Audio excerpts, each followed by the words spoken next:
Ladies and gentlemen, boys and girls, children of all ages, we are back. It is a Monday night. It is 6 o'clock Central Time, 7 o'clock Eastern Time, and it is Two Tire Change with Big Rich Richardson. We're going to get into this past weekend's races at Miami Homestead Miami Speedway. We're going to get you set for the upcoming week at Martinsville, and going to have a lot of good times there. And we're going to also have the opportunity to talk about what's happening in the world of NASCAR, including an announcement that literally just came down. Kyle Busch had put out a little bit of a cryptic tweet earlier that he was going to make an announcement at 18:51 tonight Eastern Time, 6:51. So it was right before we hit the air. And he has announced that for the first time ever, his son Brexton and he are going to race head to head.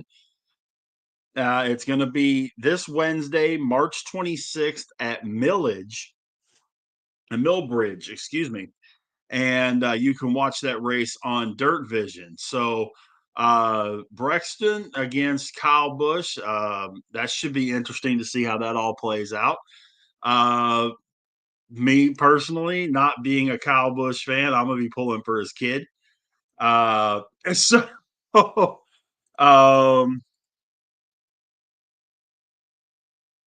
it's gonna be fun to see just what how that all plays out. See if he might, kind of take dad out, kind of a deal. See how that plays. It should be interesting. I'll probably check it out on Wednesday night. But again, Kyle is going to race. Kyle Busch is going to race against his son, Brexton Busch, at Millbridge this Wednesday night, the 26th of March on Dirt Vision. So, kind of cool, actually.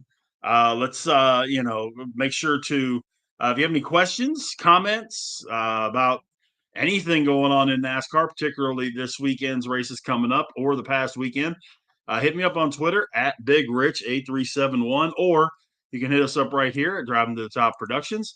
And it was an interesting weekend. It definitely was. The triple was in play, which it hasn't been in play for quite a while. Kyle Larson was running all three races this weekend, and he straight dominated the truck race. I mean, there were other leaders. The only truck that was even going to come close to him was Corey Heim. And Corey Heim was having some electrical issues at the end of the race where it would just shut off.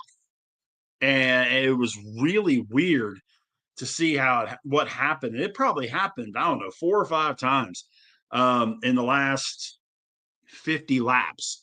Really weird because you could see the car was moving great, no problems. And then all of a sudden, it would start going backwards. And it would start getting, they would start gaining ground again, doing well, and then start going backwards. And he'd drift back to fifth or sixth or seventh, get himself back up into the top couple, and then go from there. So it was weird the way it all played out. But Kyle Larson ends up winning the race. Lane Riggs comes in second, Corey Heim third, Tyler Ankrum fourth, Daniel Hemrick fifth, Ross Chastain sixth, Jake Garcia seventh, Chandler Smith eighth, Grant Enfinger ninth, and Caden Honeycutt comes in 10th in the Truck Series race at Miami. So, a very interesting set of circumstances there at the truck race. And we can look at, as I pull these up, Craftsman Truck Series standings as we speak. Of course, Corey Heim has 2 wins. Nobody else with any wins that aren't Cup drivers. So outside of that, you're looking at Ty Majeski, Chandler Smith, Grant Enfinger, Stuart Friesen, Tyler Ankrum, Daniel Hemrick, Lane Riggs, Jake Garcia, Caden Honeycutt, and Ben Rhodes, your top 10 in points behind Corey Heim with those 2 wins. The Xfinity Series, that race was really interesting. It you thought Larson was going to end up winning the thing. You really did. I mean, there was a legit shot, as good as Kyle Larson runs at Miami, that he was going to run all three and win all three, no questions asked. Couple of things happened in the in the, in the end of the race, and yeah, it didn't quite turn out the exact way that Kyle Larson was hoping for. But that, that does happen. Kyle Larson ends up coming in fourth on Saturday. Justin Allgaier wins the race. Sam Mayer comes in second. Austin Hill third. Kyle Larson fourth. Sheldon Creed fifth. Jesse Love sixth. Brandon Jones seven. Nick Sanchez eight. Daniel Dye nine. Carson Quapple 10. So a lot of the big names up there. It was weird that Christian Eckes blew an engine almost immediately. 16 laps in, done. Corey Heim has issues. 57 laps in, done. Those two guys come in last two spots. Really weird race for those guys, but at the same time, we're looking at the ability for some of these guys that are or Xfinity regulars to outperform the Cup drivers, which is a really good thing. Allgaier with his second win of the season. Jesse Love also has a win. Austin Hill has a win. Connor Zilich has a win, as does Eric Almirola. Which, Almirola is not in the chase for the points. So, it's not a factor for him right now. Your point leaders after those winners, though, and you have four different winners already. Sam Mayer, Sam Mayer, Sheldon Creed, Sammy Smith, Ryan Sieg, Taylor Gray, Harrison Burton, and Jeb Burton. Just so for those of you that don't know, those guys are cousins, not brothers. They are cousins, and those guys they come from a very rich driving family. Ward Burton and Jeff Burton, both Winston Cup. That tells you how long ago it was. Winston Cup drivers back in the 80s, 90s, late 80s, 90s, and early 2000s. Jeff Burton more successful than Ward, um, but both guys, very well respected in the field, and both guys also had the ability to be able to teach. They've really done a good job of mentoring young drivers, and of course, Harrison and Jeb being just a couple of those. So then we get to the Cup Series race, and that's where all the fun stuff starts happening.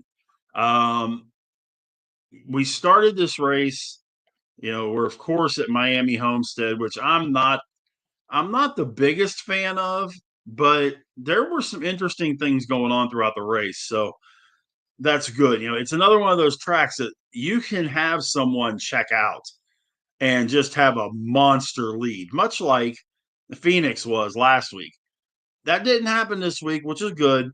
And we'll get into all the results here in just a second. But on the pole was Alex Bowman, Fendrick Motorsports. Josh Berry, last week's winner, was in the two hole. Noah Gregson, Chase Briscoe, William Byron, William Blaney, Ryan Blaney, John Hunter Nemechek, Austin Cindric, Bubba Wallace, and AJ Allmendinger round out your top 10. So a lot of teams represented, a couple of Hendrick guys, a couple of Penske guys, but colleague is represented in there. 2311 Legacy.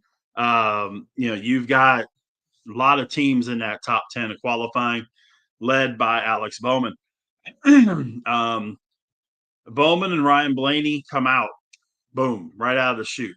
And you figure, okay, Blaney usually runs well at this track. It's not a surprise. He's got his lead up to 3 seconds by lap 20. Kyle Larson is just not having any luck to start this race.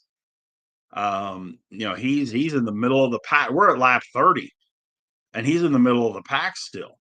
So it's, people are starting to get a little bit concerned, including myself, that maybe Larson's car isn't going to cooperate today. They do start the pit stops, and Ryan Blaney was up to a 10-second lead by lap 68. 12 laps left in the first stage. He's got a 9.6-second lead over Alex Bowman. Kyle Larson had moved himself up, had gotten himself to where he was up to seventh, and the tire fall off definitely, makes a difference. Lap 71, Christopher Bell spins on the front stretch. Caution comes out. Uh, Tire goes down. Well, that's nothing new for Homestead, Miami. Stage one ends with Ryan Blaney out front to the surprise of nobody. Alex Bowman second, Chase Briscoe third, Larson fourth, Cindric fifth, Byron sixth, Allmendinger seventh, Barry eighth, Gregson ninth, and Joey Logano rounding out the top 10. Had an issue on pit road, and when I saw it, I was going, wait a minute, what? And then I saw the replay of it, and I was just like, okay, so what?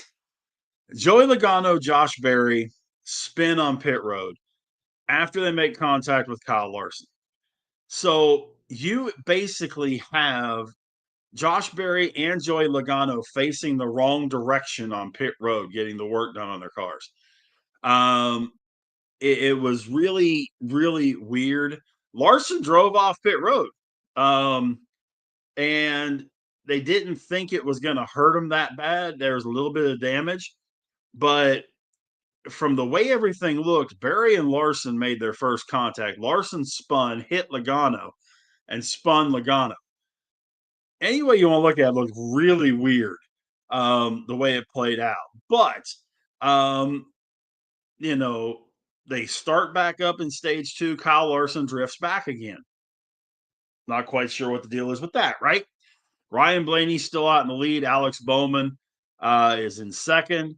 Then Denny Hamlin passes Bowman on lap 104 to take over second place. Then we have another spin on pit road. What the deal is here? Daniel Suarez, lap 126, comes in to start the pit stop cycle and spun entering pit road. I couldn't tell. None of the guys on the broadcast could tell. It was right at the beginning of pit road. So good thing that he was able to make an adjustment and get himself back to what he needed to do. But it was really bananas. He just lost it. I don't know if it was the fact that he came in maybe a little too fast, but he ends up spinning out. But he moves to lap 150.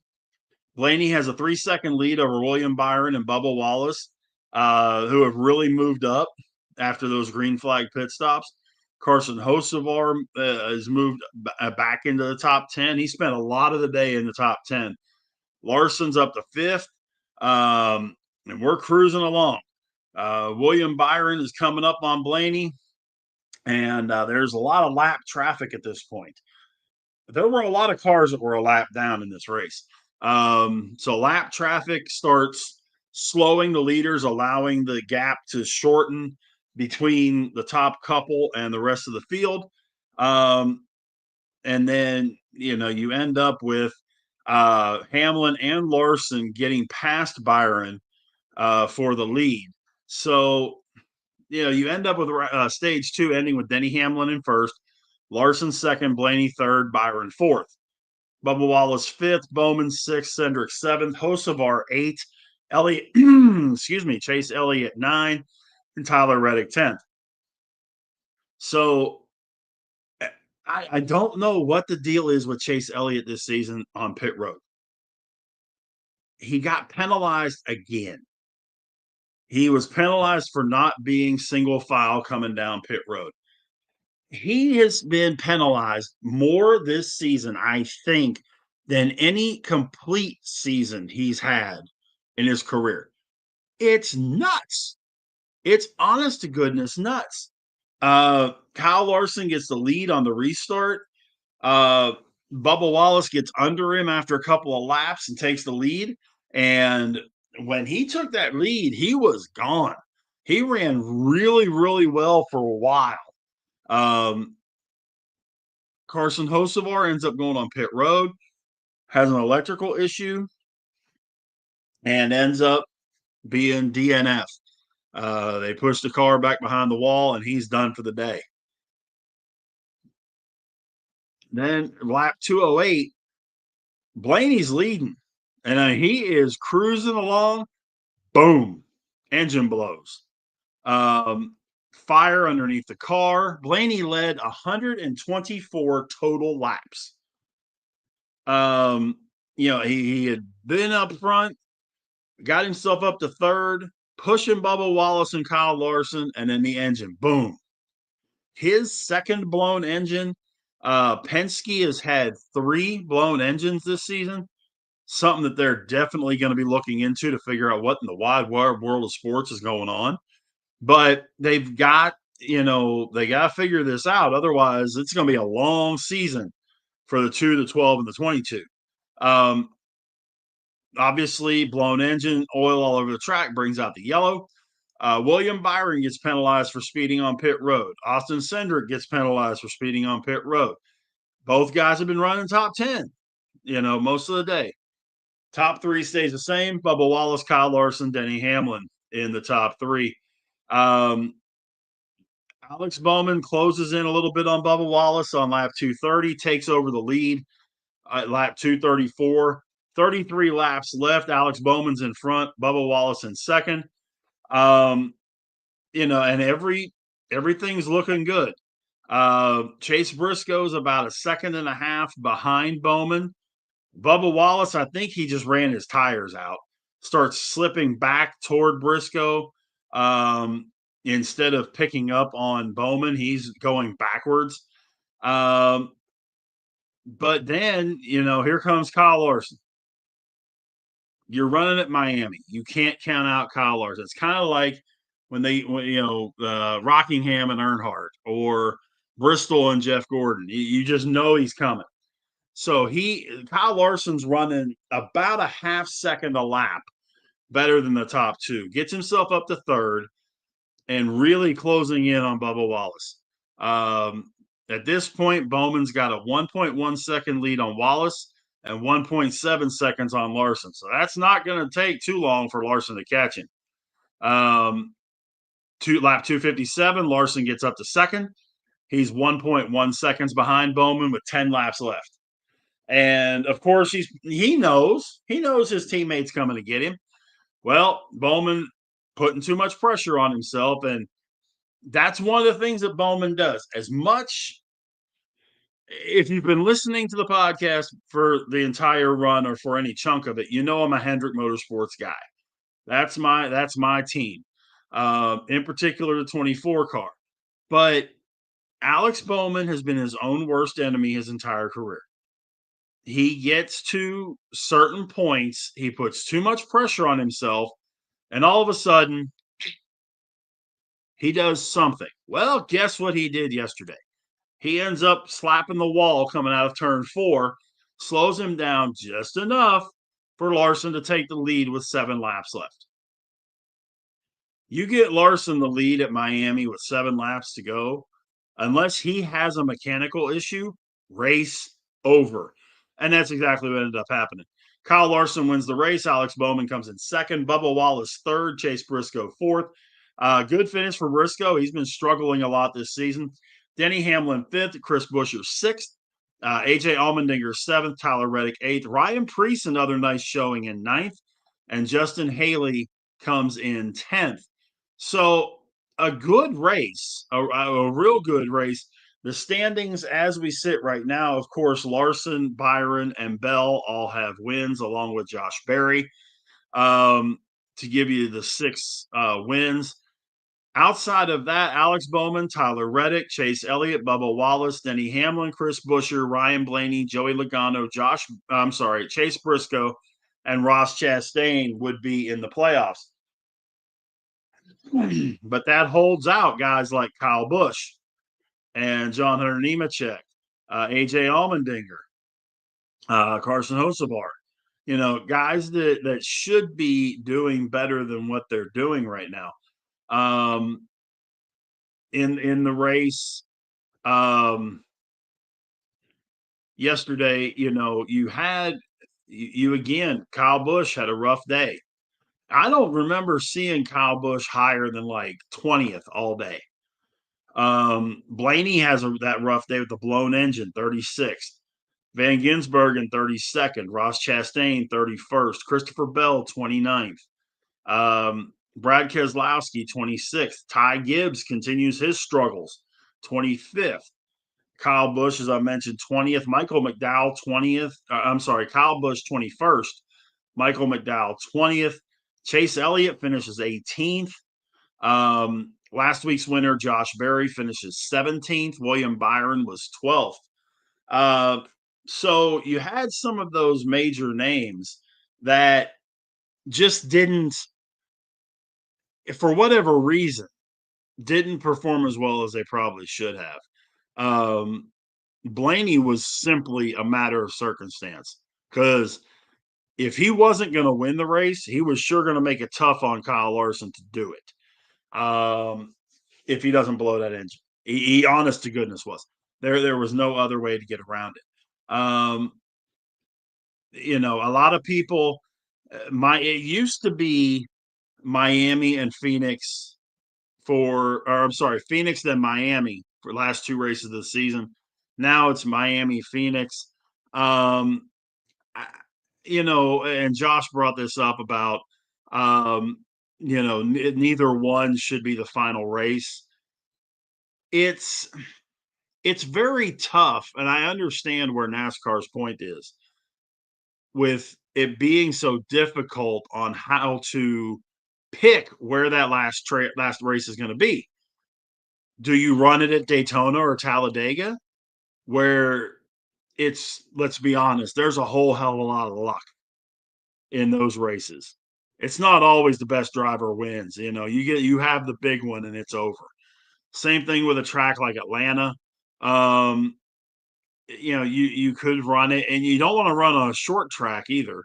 You don't want to run it at Bristol or Martinsville or something like that, where again, there's a ton of luck involved. You want to make it where the skill of the team and the driver comes into play, but you still want to make it an exciting race for the fans. And that's where it gets a little dicey. Because on the 1.5 mile tracks, it's very difficult, unless you're Atlanta. On the 1.5 mile tracks, it's very difficult to have that nip and tuck racing going on. A lot of these 1.5 miles, you check out, you're gone. Vegas, you do that. Miami, Phoenix, there's a lot of them that are like that. And it's a shame, but at the same time, it's kind of that middle ground, and it's very tough with the way the playoff system is right now for NASCAR to do anything different. This week it's a whole different kettle of fish for NASCAR as they get into short track season, as the Cup and the Trucks and the Xfinity Series will all be at Martinsville Speedway. Friday's race will be at 7:30 Eastern on FS1. Excuse me. Saturday's Xfinity race will be at 3:30 Eastern on CW, and then the Cup race is at 3:00 Eastern on Sunday on FS1 as well. Martinsville is always a fun track.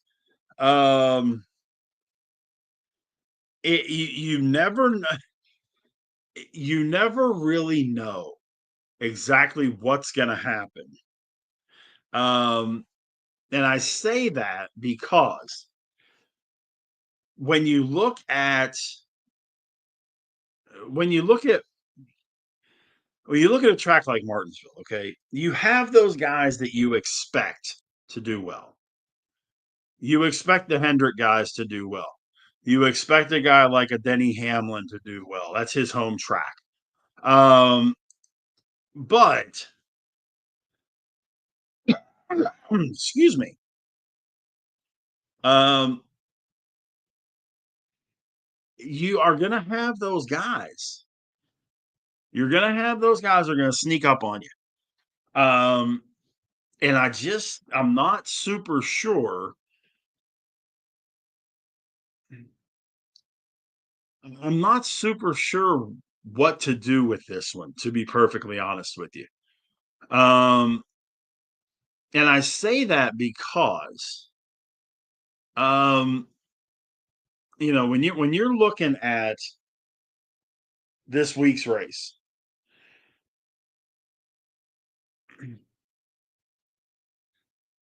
do I like do I like the Hendrick drivers? Of course. Um, there's a couple guys though that I think are going to stick their noses into this thing that you may not necessarily think about. Short track racing, um, Chris Buescher is one that you got to kind of think about. Um, Austin Dillon has been known to work his way into things. Ross Chastain's another one that seems to do well um, at the shorter tracks.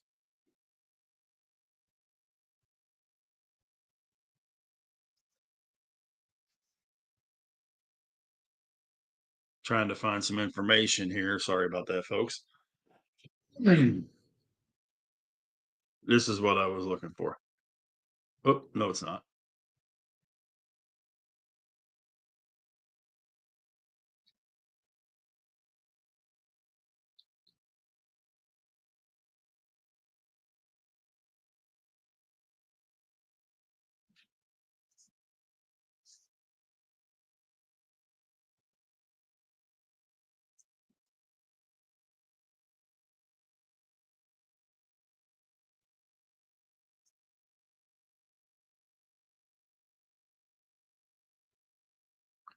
Okay, here we go. This is what I was trying to.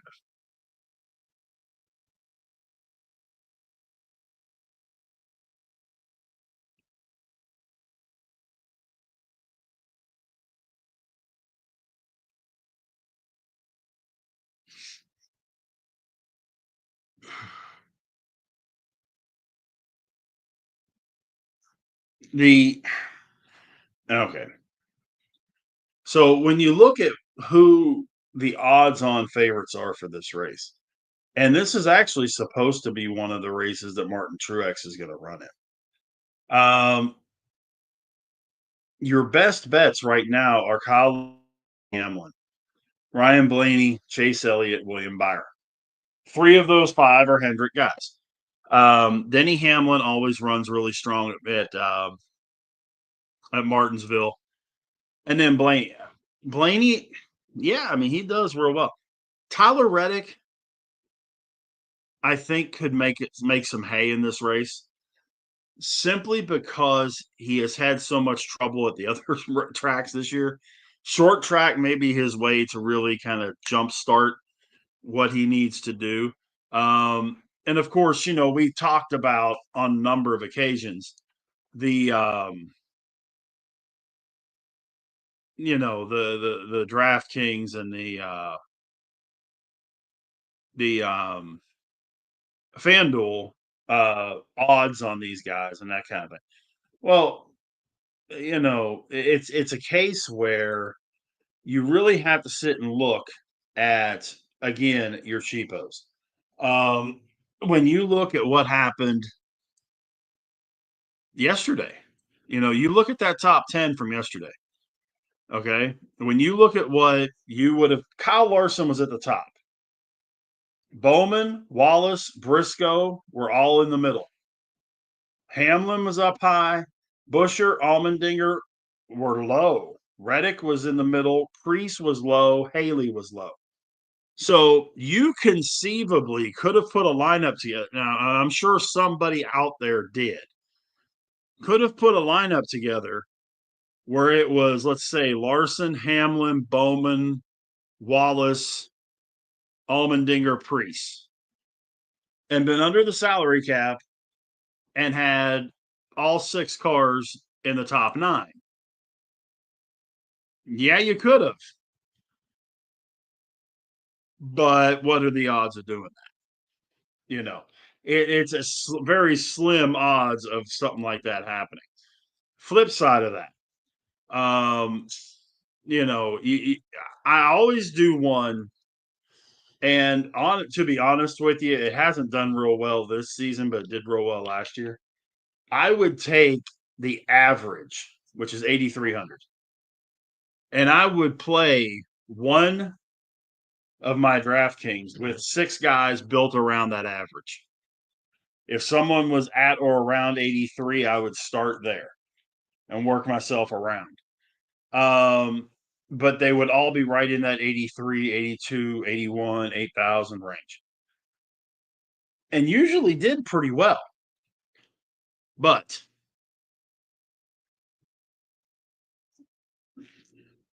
a lot of that last year also included Christopher Bell, who, like him or not, was effective last year.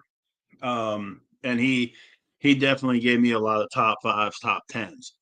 The other one that you had to look at last year was Chris Buescher. He did a lot of that too.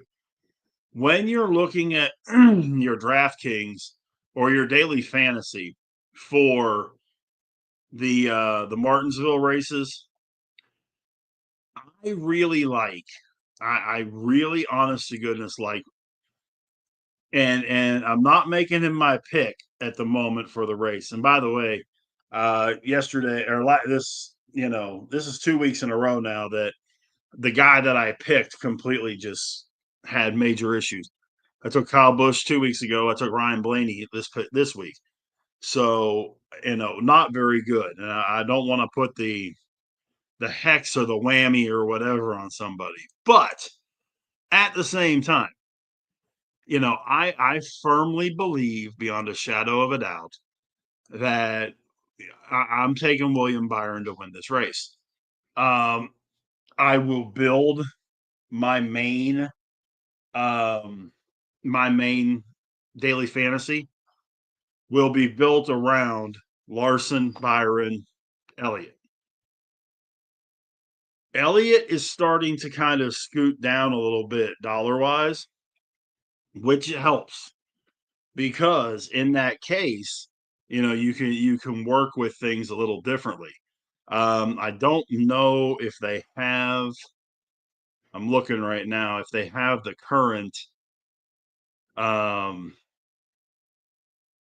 the current dollar figures for this week's race, and they do actually. Well, no, they don't. But I would be very curious to see where Chase Elliott is. Would not be surprised if he's in the low 9s, maybe even the high 8s. So you could get him a whole lot cheaper than you're going to get a Larson or a Hamlin or even a William Byron. Your mid-range guys in this race, though, I really like I talked about before, and I'm not his biggest fan, but Chris Buescher could probably bring you some good odds. Tyler Reddick, I think, could bring you some good odds. Ryan Preece, and I realize that they're going to a short track this week, but Ryan Preece has run really well. When you look at what he's done this season, I'm really impressed with the way he has run. He's sitting currently. Let's see, he's right on the cut line in points. He's got 2 top 10s, a top 5. He does have a DNF from that wreck at Daytona, but he's 114 points out of first. But he's led laps. He's increased his from his average start to average finish is a +4, which a lot of guys aren't. But, at Miami, he went from 31st to ninth. At Vegas, he went from 12th to third. Phoenix, he went from 28th to 15th. Coda, he's not a road racer, folks. He went from 28th to 33rd. Not overly surprised. Atlanta, he went from 11th to 18th. He really struggled the first two races. Of course, he had that wreck at Daytona, but the last three races, he is increased. He's been a plus 13, a plus 9, and a plus 23, 22 in his starting position to finish. And that's something big to look at whenever you're thinking about these guys. That's where you get your points. That's really where you rack up your points in DraftKings or FanDuel. You got to get those points for moving up positions. And Ryan Preece is a great guy for doing that. Another one that's really good with that is Justin Haley. Both of those guys you can get really inexpensively and allows you to get more of those guys like the Larsons and the Hamlins and the Blaneys and the Byrons and the guys like that. You can get more of those guys when you have the Priests and the Priests and the Allmendingers and the Nemecheks and the guys like that. When you have the ability to do that, now you can get yourself more of those big guys. And yes, gradually, the guys like Priest will move up and get more expensive on your salary cap.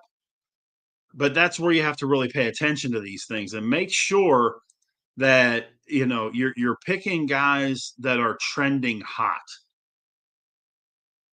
The guy that I would stay away from, and it's not anything against him, but I would stay as far away right this second from Daniel Suarez in anything DFS related as I could. Um, just because he just isn't driving well. He's just not. And Ryan Blaney's the same way. I mean, let's think about it. He's had a couple of blown engines. He hasn't done well at all. And when you look at what he's done in his last uh let's see, he's at Miami, he started 6th and finished 36th. At Vegas, he started 36th and finished 35th. So that wasn't a big deal. Phoenix, he started 12th, finished 28th. Atlanta, he started first and finished fourth. So, he's not trending well right now. Would I be spending the big bucks that you're going to have to spend on your salary cap to put Blaney in your lineup? No, I really wouldn't. As much as I love Ryan Blaney, I wouldn't because of that exact thing. There are guys, Josh Berry, but he's been qualifying well, and that's one of the harder parts too. You get some of these guys that qualify really well and then fall backwards. As much as I love me some Michael McDowell, he's been a guilty party of that so far this season. He's had it happen a couple of times. Daytona, or I'm sorry, and Vegas qualified first, finished 16th. Phoenix, he qualified 7th, finished 27th. It seems like when he qualifies worse, he ends up better. When he qualifies great, he has issues. So, Daytona, he started 25th, finished 11th. Atlanta started 24th, finished 13th. So when you're looking at those numbers, that makes a difference. That really makes a difference. And like I say, as much as I like Michael and really like what he's doing so far this season with Spire Motorsports, and he's not overly expensive on your daily fantasy, I wouldn't put him up there. Another guy that I would definitely look at, and he, he's not a name that you really think about very often. But he has done pretty well in comparison, start to finish, and especially in the last two races, is AJ Allmendinger. The last two races, he's plus 10 and plus 3. Now, granted, before that, he had a little bit of a struggle. He had 4 races where he was struggling, but At the same time, his last two races, he's done very well from his qualifying. That's why I say you've got to pay attention to that particular thing because that's where your points come from when it comes to the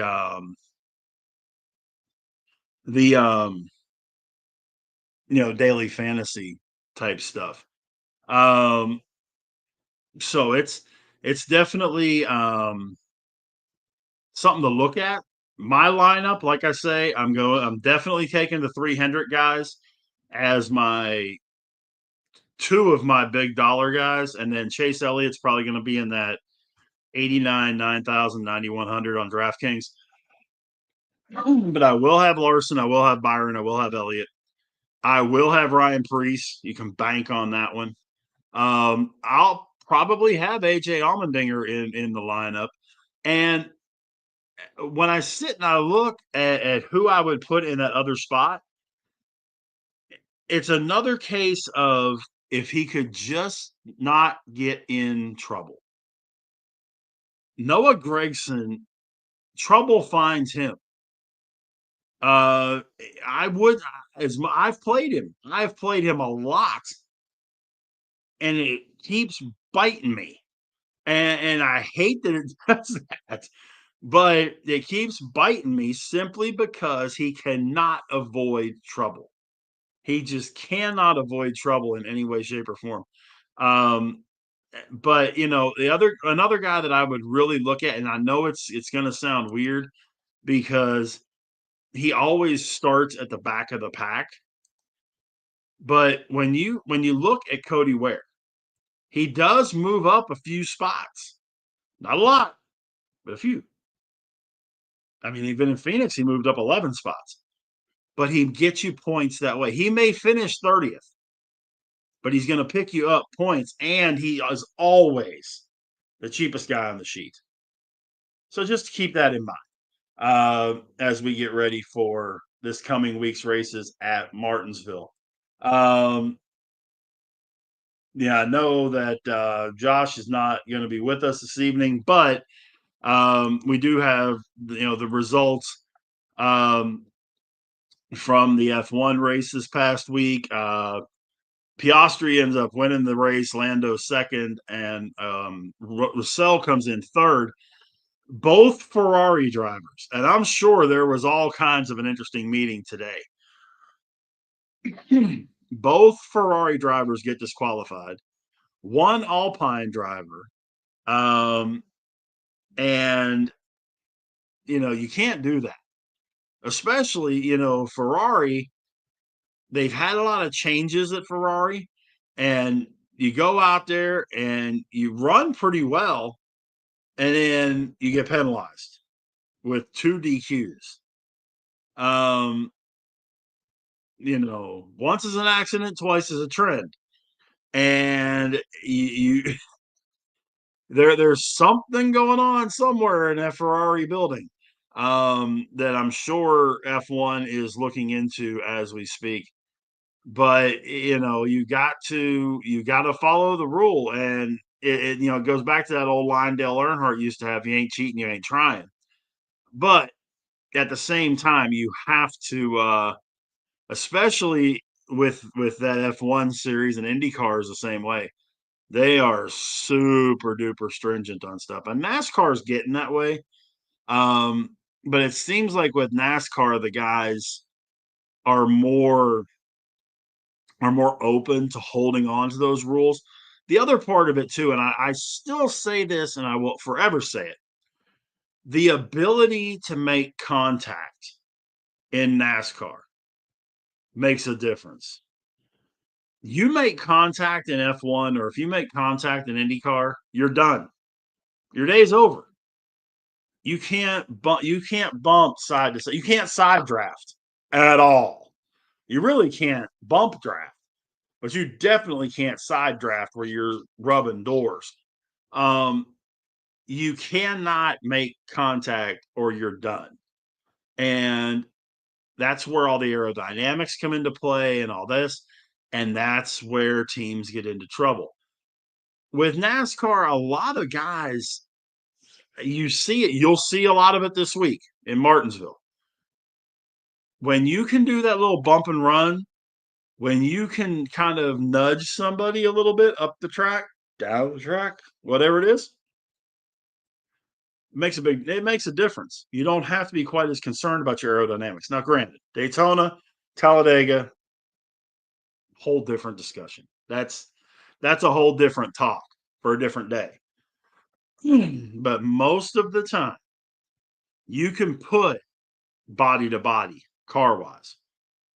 Can't do it in those others. So they've got to be very, very meticulous on their aerodynamics and very meticulous on all their car design to make sure that it runs properly. So there's that. Man, it's hard to believe we're almost to the end of the program. It's been fun, man. We of course got a chance to break a little bit of news with Kyle Busch coming out with his news at 10 minutes till 7 Eastern time that he will be racing his son this coming Wednesday night at I believe the race is at 8 o'clock Eastern on the Dirt Network. But if you follow Kyle on Twitter, all that information is on his Twitter feed. So check that out and see if the kid can beat the old man. I'll be pulling for the kid. But then, of course, we talked a lot about Homestead Miami. This coming week, we do have the trifecta with the Trucks, Xfinity, and Cup Series, all from Martinsville. I love when they run Martinsville. I love when they run Rockingham. Love Bristol. Short track racing is cool. That stuff they did at Bowman, whatever it was, no. If you can't put all the cars on the track, then don't bother. At this level, I say that, and I incorporated that at this level because I love watching little local tracks. We have one here in Central Texas called Heart of Texas Speedway. It's a great track. Could you put 40 cars on? No. But that's okay. It's not, you're also not going to see Cup Series guys running Cup Series cars on that track. Motordrome up in Pittsburgh or outside of Pittsburgh. You're not going to, it's a 3/8 mile track. You're not going to put 40 Cup Series drivers on that track. You're not. So, I'm all for that stuff. They just don't need to cross, We don't want to see that intermingling. At the same time, definitely appreciate everybody that's been a part of the broadcast. Definitely appreciate everybody tuning in. As always, you can catch us here on Driving to the Top Productions. This show every Monday night, 7 o'clock Eastern, 6 o'clock Central, as we delve into the previous week's races as well as previewing the upcoming races. If you have any questions, comments, concerns, hit me up on Twitter at BigRich8371 on Twitter, X, whatever we're calling it this week. Or hit me up on Facebook. It's just my name, Rich Richardson. You can hit me up there as well. Tomorrow night, it's open mic night for the Driving to the Top Productions crew. I'm sure we're going to have a lot of March Madness talk going on there, and opening day of the Major League Baseball season and all kind of other good stuff going on there. And then Wednesday night, myself and Adam, we do a show built around Pittsburgh sports, mostly Pittsburgh Pirates talk here the last couple of weeks. And we'll be getting everybody ready for Pirates opening day this coming Thursday. Outside of that, not much going on. But hey, definitely appreciate everybody being here, everybody listening to the show. Let us know what you think. I really appreciate any comments, any questions, what you like, what you don't like, that kind of stuff. Let's talk about it, and let's have a great week. Until next Monday night at 7 o'clock Eastern, 6 Central, right here on Driving to the Top Productions. My name is Big Rich Richardson. So long, everybody.